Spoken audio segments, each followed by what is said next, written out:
Well, Dean, good to sit down with you as always.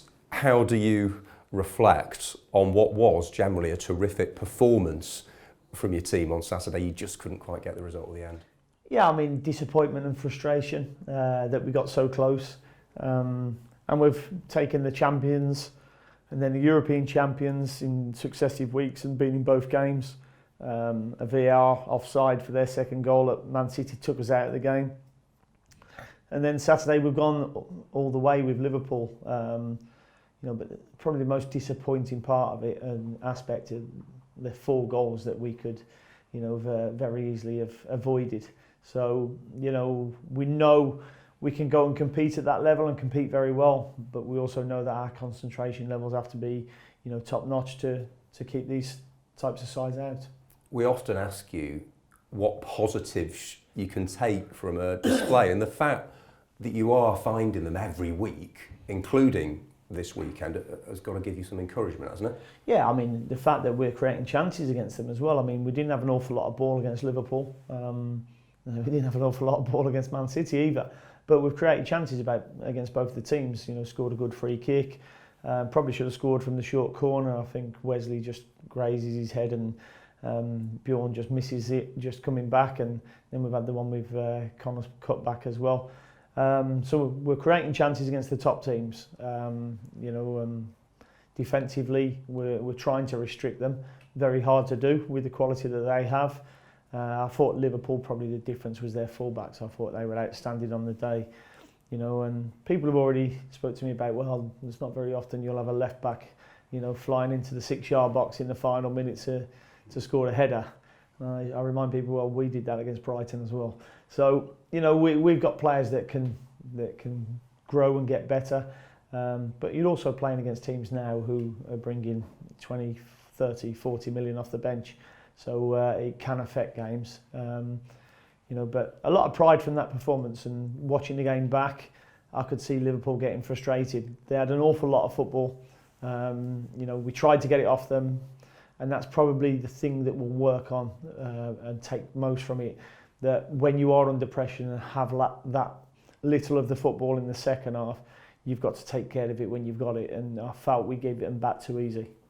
Speaking to Marvellous, there is a lovely fella, and you've got a real variety of characters, haven't you, in this squad? But it makes you realise how many of them are new to English football. I know, as you said to us before, you kept the core of the squad and the team from last season, didn't you? But they are still learning each other's game, and it's a steep curve, isn't it, for them? Yeah, it is, and they're learning about the Premier League. I've spoken last week about, there was comparisons between Van Dijk and Tyrone Mings, and I said, you've got to remember, he probably played 100 games in the Premier League for Southampton before he's even gone to Liverpool, whereas Tyrone Mings, probably played 10 games for Bournemouth in the Premier League. So there's no comparison there. Our players are learning about the Premier League, they're learning about themselves and how they can get better, but also learning about the teammates as well. And what has really pleased me so far is, the whole week, Man City, Wolves and Liverpool, you can see an identity of us, how we want to play, our shape, our patterns,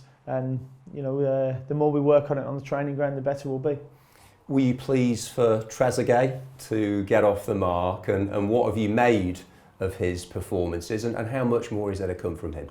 Yeah, I was very pleased for him because, he'll probably tell me it wasn't getting to him, but you can see there's that anxiety that, it's been so long without a goal.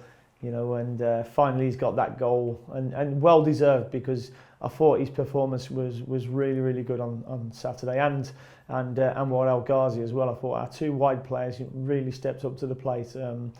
Against 2 of the best attacking fullbacks in the game. Defensively, worked really, really hard, but were always a threat going the other way. I mean, I can remember Trez getting in behind them a couple of times.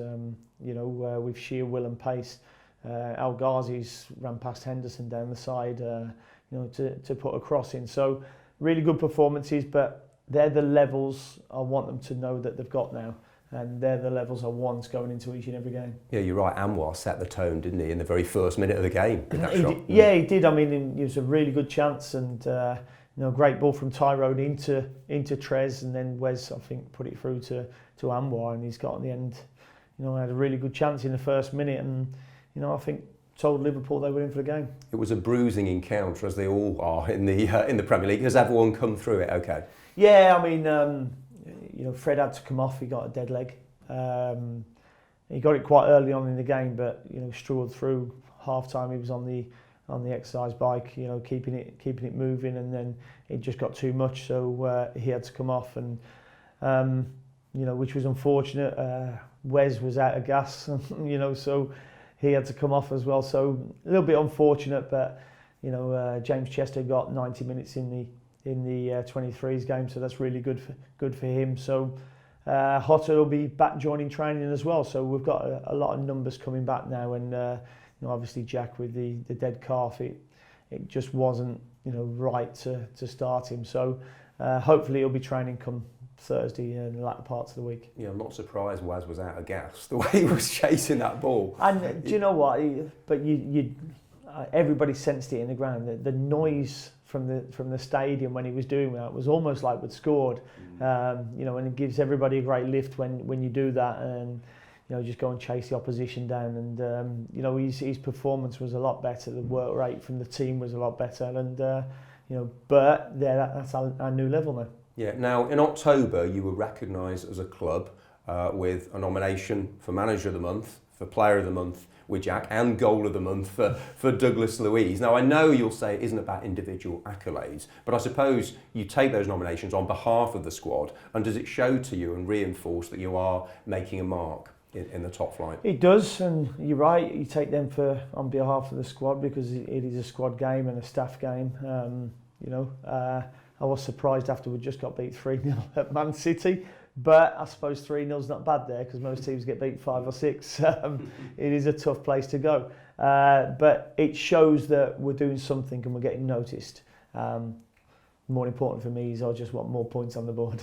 Well, you say that, it's hard to believe you've only got 11, isn't it? And especially away from home, only to have 3, the way you play, but that's the cruel nature of it is the cruel nature, and as I say, we're learning. I think we'll be certainly a better team going into the second half of the season with the knowledge that we'll taken from the league so far. And the players getting to know each other a lot more as well, because we've had a big change during the summer. It was one that we needed, and one that I believe will improve us massively for the long term.